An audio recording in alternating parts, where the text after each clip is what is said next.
You ever notice how the only place you actually feel safe is behind the wheel of your car? Not at home, not with people, not even in the places you're supposed to feel comfortable.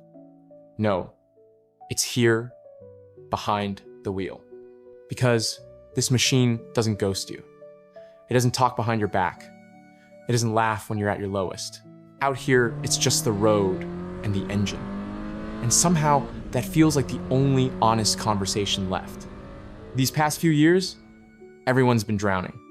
The cost of everything going up, your pay staying the same, friends disappearing into their own worlds, family drifting further and further apart. The world feels like it's cracking open and nobody's throwing you a rope. And then you turn your key, the engine fires, and it feels like something's still on your side, like your car's saying, I got you.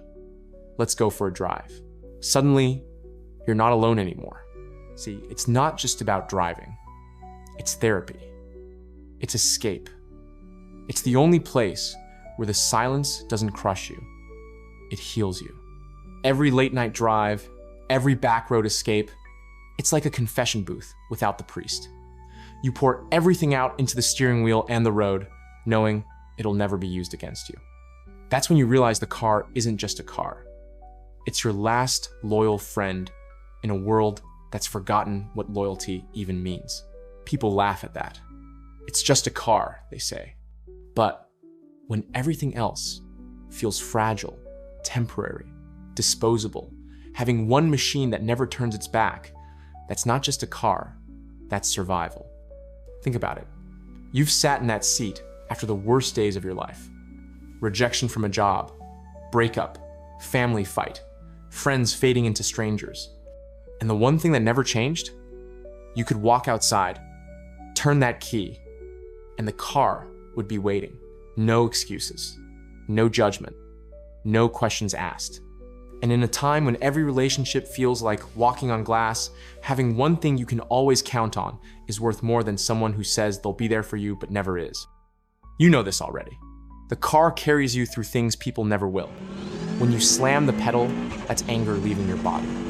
When you crawl, slow down a back road at midnight, that's exhaustion speaking. When you pull into a gas station that you don't even need and just stand under the fluorescent lights, it's you stalling, looking for one more reason not to go home yet. The car knows your moods better than most of the people in your life. And here's what you never say out loud. Sometimes, driving is the only reason you made it through the night. You've had nights where you weren't sure you wanted to keep going. Nights where the weight of everything was so heavy you could barely breathe. And what saved you? Not a phone call, not a friend. The road, the engine, the act of driving itself. If you've ever been on that empty highway at 2 a.m. with tears in your eyes and music low, you know exactly what I'm talking about. That's why it stings when people laugh it off. They don't understand that a car can be more than transportation, that sometimes it's the only therapy you can afford. They don't see the nights you sit in the driveway long after parking, headlights fading, engine cooling, because stepping back inside feels heavier than another mile on the odometer. They don't see the times you just sit there with your forehead pressed against the wheel, waiting for the world to feel less impossible. They don't see it, but you know it. And yeah, maybe it sounds messed up, that a pile of steel and bolts can understand you more than actual people. But maybe that's the beauty of it. Because this machine doesn't ask for much. A little gas, a bit of maintenance. That's it.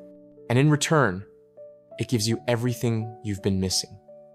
A place to belong, a reason to keep moving, a reminder that even when everything else collapses, you still have one friend who won't leave.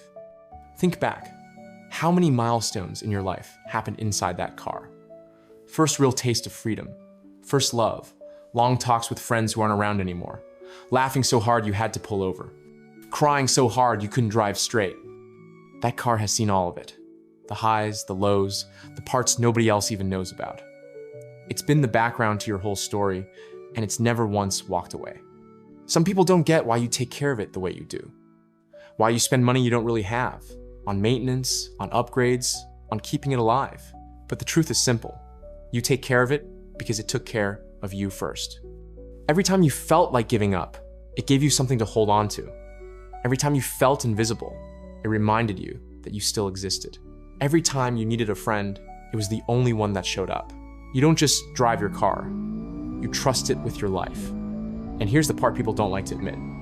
Cars keep secrets. Your car knows things about you no one else ever will. It knows the sound of your silence. It knows how heavy your foot gets when you're angry. It knows how slow you drive when you're broken. It knows how long you sit there with the key in your hand, engine off, deciding if you're ready to face the world again. Your car carries all of that without a word, and it never throws it back in your face. That's why, for some of us, a car will always mean more than metal and wheels.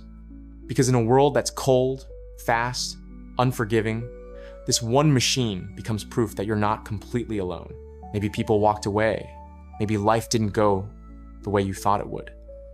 But every time you turn that key, you're reminded, you're still here, you're still moving, and you're not done yet. So call it strange, call it obsession, call it whatever you want.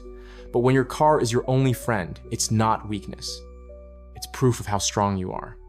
Proof that even when everything else failed, you found something that kept you alive.